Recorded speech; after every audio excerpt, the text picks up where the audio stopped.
네, 지난 금요일 경제정책 심포지움 잭슨홀 미팅에서 파월 미 연준 의장이 고강도 금리 인상 의지를 드러내면서 한국 증시와 환율이 출렁거렸습니다. 오늘 코스피는 조금 반등하면서 장을 마감하긴 했지만 앞으로의 전망은 혼란스러운 상황인데요. 관련해서 권혁중 경제평론가 모시고 상황 한번 짚어보겠습니다. 안녕하세요. 네, 안녕하십니까. 자, 지난주 미국 와이오밍주에서 열린 잭슨홀 미팅. 사실 매년 치러진 행사였지만 올해는 유독 정말 많은 관심을 받았습니다. 네. 지금 뭐 고금리 상태로 가고 있다 보니까 과연 이 사실 잭슨홀 미팅의 의미가 그렇잖아요. 통화 정책이 여기서 기조가 나오거든요. 그러니까 금리가 계속 오르는 추세에서 중앙은행들이 은행장들이 다 모였습니다.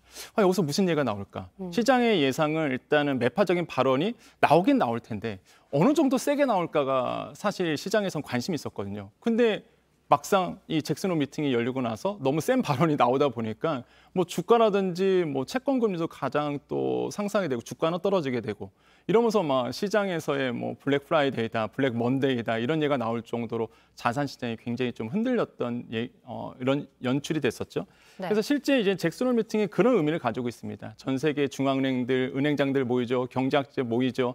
여기서 나오는 목소리가 그래서 경제에 큰 영향을 미치게 된다. 그래서 큰 중요한 의미를 좀 가지고 있습니다. 그래서 이제 9월에 금리를 어느 정도 인상할지가 좀 나오기 때문에 굉장히 중요한 의미의 행사였다. 그 자리에서 제롬 파월 연준 의장이 인플레이션을 무려 46번이나 언급했습니다. 그만큼 이제 물가를 잡겠다. 그 얘기를 했었는데 저는 painful, 고통스러울 것이다. 이런 발언을 한 거에 대해서 큰 게 오겠구나라는 생각이 딱 들더라고요. 네, 맞습니다. 근데 사실 그 전까지 나왔던 수치들이나 봤을 때 그 직전까지 나왔던 수치들이 좀 괜찮았었거든요. 맞습니다. 그래서 약간 일말의 기대로 시장에서는 그렇게 자이언트 스텝을 또 갈까라는 게 있었거든요. 네. 그런데 와장창 깨졌죠. 맞습니다. 기대가. 이게 그러니까 시장에서 어떤 분위기였냐면은 일단 지표를 봤더니 피크아웃 그러니까 고점 찍고 물가가 내려올 거는 이런 뉘앙스가 보이는 거예요. 그래서 이번에 잭슨홀 미팅에서 파월 의장이 약간 완화적인 스탠드를 취할 것이다라는 어떤 기대감을 좀 안고 갔는데 말씀하신 것처럼 뚜껑 열고 나니까 이거는 이런 얘기를 했습니다. 가계와 기업이 고통을 받더라도 당분간 금리 인상해야 된다. 이거는 고통을 감내해야 된다. 물가 안정이 우선이다. 이런 얘기를 했거든요. 그러니까 물가 안정을 잡기 위해서 계속적인 이제 금리를 인상하겠다라고 이제 밝혔기 때문에 상당한 시장에서 예상한 것보다 상당한 매파적인 발언이 이제 나오게 됩니다. 그래서 이러면서 이제는 경제 주체들에게 큰 영향을 이제 주게 됐다고 보시면 되겠고요. 사실 뭐 주가 엄청 내렸습니다. 뭐 오늘 우리나라 주가는 그나마 좀 반등을 크게 좀 한 부분이 있었겠지만 그래도 일단은 뉴욕 증시 3대 지수 다 내렸고요. 또한 오늘 새벽에 있었던 3대 지수도 계속적으로 회복을 못하고 하향 기조를 보여왔거든요. 네. 이런 거 봤을 때 역시나 그 파월 의장의 목소리가 큰 영향을 미쳤다 이렇게 생각을 해봅니다. 자, 그러니까 말씀하신 대로 파월 의장의 발언으로 나스닥이 급락했었는데 우리 시간으로 사실 그때는 금요일 장 마감 이후였기 때문에 많은 분들이 이제 떨리는 마음으로 월요일 장 열릴 때까지 좀 기다리셨을 것 같아요. 그 여파가 굉장했죠. 그렇죠. 저도 사실 이제는 뉴욕 증시가 어떻게 움직일까 저는 되게 이렇게 모니터링 했었거든요. 너무 엄청 빠지는 거예요, 사실. 저도 보고 있었습니다. 네, 그래서 빠지는 거 보고 역시나 시장은 정직하구나 이렇게 이제는 3% 이상씩 다 빠졌거든요. 그래서 역시나 이게 시장은 정직하게 움직이는구나라고 이제 좀 생각을 했었는데 그래서 이제는 그 다음번이 이제 우리나라 장세잖아요. 그래서 월요일 날 우리나라의 장이 어떻게 될까 했는데 역시나 뭐 2% 이상씩 빠지면서 또 출렁였습니다. 그래서 이때 오늘 장이 또 열렸어요. 그래서 오늘 장 어떻게 될까 또 봤더니 근데 의외였습니다. 오늘 장은 나스닥이 2% 이상 올랐거든요. 코스피 같은 경우에는 한 거의 1%, 0.99% 올랐으니까. 그래서 생각보다 너무 많이 오른 거예요. 그래서 또 이 한편으로 본다 그러면 아무래도 시장에선 그랬던 것 같습니다. 너무 많이 떨어졌어. 네, 이렇게 해서 낙폭 과대한 인식이 좀 이루어지다 보니까 너무 빨리 빠졌다라는 시장의 어떤 시그널 이런 거에서 우리나라 시장은 어느 정도 소폭 회복이 됐다. 오늘 장세에서 본다 그러면 이렇게 좀 평가할 수 있겠습니다. 하지만 그 기세가 내일 또 이어질지는 미지수이기 때문에 정말 혼란스러운 마음으로 지켜보고 있습니다. 자, 금통위가 지난주 기준금리를 0.25% 올리면서 미국과 같아졌습니다. 이제 하지만 파월 이 발언에 따라서 미국이 9월에 추가로 자이언트 스텝, 그러니까 0.75% 인상을 밟을 가능성이 커지고 있기 때문에 어떻게 앞으로 이제 우리 금리가 갈까 싶었는데 여기에 대해서 이창용 총재가 우리의 페이스를 유지하겠다. 그렇게 급하게 따라가지 않겠다라고 밝혔어요. 제가 봤을 때는 아마 수정하지 않을까 생각합니다. 아, 그래요? 왜냐하면 환율이 지금 너무 고환율 상태라서 지금 금리 역전 현상은 일어날 수밖에 없거든요. 금방 말씀하신 것처럼 미국에서 0.75%포인트 정도 올려버리면 사실 지금 금리의 갭이 지금 상단이 똑같은데 지금 상단 똑같지만은 만약에 금리를 자이언트 스텝을 들어간다 그러면 0.75%포인트 정도 벌어지거든요. 그렇게 된다 그러면 금리 역전차가 계속 일어날 수밖에 없습니다. 그러면 환율은 계속 올라갈 수밖에 없어요. 외국 자본 다 싸들고 미국 가고 달러 사는데 그렇죠. 뭐 우리나라 환율 당해낼 재간이 없거든요. 그럼 어쩔 수 없습니다. 제가 봤을 때는 지금의 시장에서는 뭐 0.25%포인트씩 베이비 스텝을 밟아 나간다. 2번 남았거든요. 그렇게 간다라고 보지만은 제가 봤을 때는 한 번 이상은 비스텝을 갈 수밖에 없다. 그래서 0.5%포인트 정도 올리고 그다음에 뭐 베이비 스텝을 가던. 그래서 제가 봤을 때는 뭐 베이비 스텝은 힘들다. 한 번쯤은 빅 스텝을 밟아 나갈 가능성은 굉장히 커졌고 시장에서도 지금 거의 지금 확률이 이제 우리나라도 크게 한번 올릴 수밖에 없다라는 분위기로 지금 바뀌고 있어요.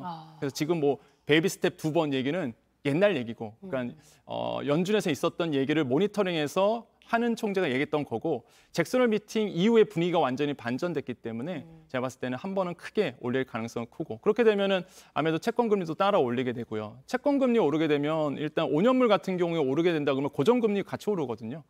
그럼 차주들 그러니까 주담대 받으신 분들 또 고통스러울 수밖에 없습니다. 주담도 오르면 가만히 있나요? 내가 쓸 수 있는 돈이 사라지는데 그러면 이제는 소비 여력이 떨어지잖아요. 그렇게 되면 자연스럽게 가처분 소득 떨어지면서 내 소비가 위축이 돼 버립니다. 이게 악순환이 되거든요. 이렇게 도미노 이펙트처럼 맞습니다. 도미노 효과처럼 계속해서 이어지고 있는데 지금 똑같은 상황이 미국에서 벌어지고 있다고 하더라고요. 맞습니다. 재고가 쌓이고 사람들이 지갑을 열지 않아서 네. 물건을 안 산다고 하는 거예요. 네. 물건을 살 수가 없죠. 돈은 똑같이 버는데 맞습니다.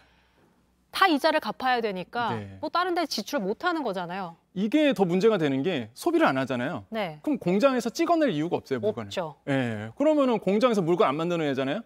그럼 노동자가 왜 필요합니까? 근로자가 왜 필요해요? 사람 자르기 시작합니다. 그때부터. 그러면 이제는 또 근로자가 필요 없게 되면 노동을 못 하고 근로를 못 하잖아요. 그럼 소득이 또 없어집니다. 이게 악순환으로 네. 가는 거긴 한데 그래서 빅테크 기업들이 이제 사람 뽑지 않겠다라고 맞습니다. 이미 많은 얘기를 했었고요. 네. 자, 말씀하신 환율 어제 13년 4개월 만에 1,350원을 넘었고 앞으로 이제 1,400원대까지 갈 수 있다는 전망이 네. 좀 나오고 있습니다. 환율이 이렇게 계속 올라가면 우리나라는 아무래도 수입을 많이 하는 맞습니다. 나라이기 때문에 경기가 더 안 좋아질 수밖에 없는 거잖아요. 그럼요. 근데 그렇다고 네. 그 수입품을 좀 싸게 사자고 환율을 안 올리자니 금리를 안 올리자니 네. 환율은 계속해서 올라가고 이거 뭐 어떻게 해야 되는 겁니까? 이게 지금 악순환의 고리를 끊어내려면 어쩔 수 없이 이제 금리를 올릴 수밖에 없어요. 그러니까 우리가 보통 중앙은행에서 금리를 올린다라고 했을 때 표면적인 얘기는 물가입니다. 물가가 올랐으니까 금리 올려서 이제 물가를 잡아야 돼. 하지만 숨은 뜻은요. 제가 봤을 때는 역시나 환율 때문에 그렇다. 환율이 높아지면 수입 물가가 높아지잖아요. 네. 말씀하신 것처럼. 그러면 우리가 수입했을 때 물가가 높아지면 우리나라 물가를 또 자극하게 됩니다. 그럼 물가가 또 높아져요. 그럼 금리를 또 높여야 되거든요. 금리 높이면 아까 말씀한 것처럼 소비가 위축이 되고 소비가 좀 줄어들게 됩니다. 경제 활력이 좀 떨어지게 되죠. 그럼 이게 계속적인 악순환이 되거든요. 그래서 환율을 잡더라도 빨리 환율을 잡기 위해서라도 이제 금리를 더더욱 적극적으로 올릴 가능성이 굉장히 크다. 지금 너무 고환율입니다. 지금 뭐 아까 말씀하신 것처럼 1,400원대가 지금 열릴 가능성도 있거든요. 오늘은 소폭 조정이 됐습니다. 그나마 좀 안심할 수 있겠지만은 지금도 이제 1,300원대가 넘어갔기 때문에 뭐 지금 뭐 안심할 수 있는 환율 상태는 아니고요. 근데 그런 부분이 있습니다. 그럼 환율을 봤을 때 어떻게 잡을 수 있겠느냐?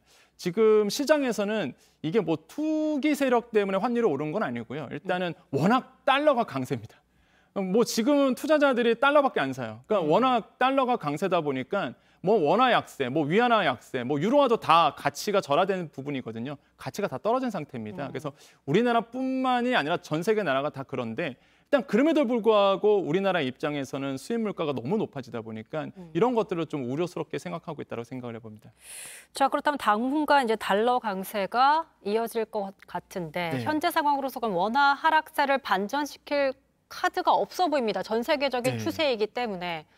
그렇다면 금융당국에서는 어떻게 지금 리스크 관리해야 될까요? 수압 얘기 나오거든요. 네. 그러니까 수합을 하면은 좋겠죠, 사실. 근데 문제가 뭐냐면 지금 이제 중앙은행에서 한은에서 계속적인 구두 개입을 했습니다. 그다음에 무엇보다 윤 대통령도 사실 구두 개입을 했어요. 말로써 환율에 대해서 모니터링하고 있다. 뭐 재정당국도 다 하고 있고요. 근데 구두 개입이 이게 지금 영향을 안 미칩니다. 그러니까 과거 같은 경우에는 이게 시장에서 구두 개입을 딱 하면은 투기 세력 같은 경우에는 이거 내가 손해 보겠다 이런 생각이 들어서 딱 멈추게 되거든요. 근데 구두 개입을 이미 4번 이상 했는데도 지금 환율은 계속적으로 고환율로 계속 가고 있는 거예요. 그래서 시장에서는 야 이게 환율이 이렇게 고환율로 가는 게 투기 세력은 아니다. 만약에 투기 세력이 들어와서 환율을 조정했으면은 만약에 구두 경고하고 실제 외환보유고 써서 환율을 진정시키면은 큰 손해를 봤기 때문에 투기 세력은 함부로 못 움직이거든요. 근데 구두 개입했는데 이게 환율이 계속 올라가? 이거는 아까 말씀하신 것처럼 대외적인 환경이다. 역시나 환율이 움직이는 이유는 지금의 이제 강달러 기조이기 때문에 어쩔 수 없는 부분이라고 이제 정부도 이제 인식을 하고 있고요. 그러다 보니까 딱히 지금 정부가 손 쓸 수 있는 방안의 카드는 사실 녹록진 않다 이렇게 볼 수가 있겠습니다. 그래서 외환보유고를 써서 이제 원화 가치를 떠받치는 일밖에 없는데 사실 외환보유고 함부로 쓸 수도 없는 부분이고 그래서 네. 잠깐 딜레마에 좀 빠지지 않았을까 이런 생각을 하고 있습니다.